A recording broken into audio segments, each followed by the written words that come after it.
So I got a man sticking a camera in my face, asking me my opinions and my thoughts about what's going to happen to the Polos. So, square go. It's going to be like the last 3 times that we were anywhere near one of the Polos.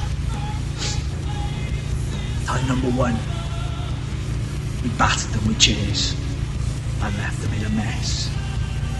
Speaking of messes, that brings me to time number 2. Now, if you want to talk about messes, talk about Mark Coffey's brain, because that's exactly what it was. I twatted him upside the head with that chair. And time number 3,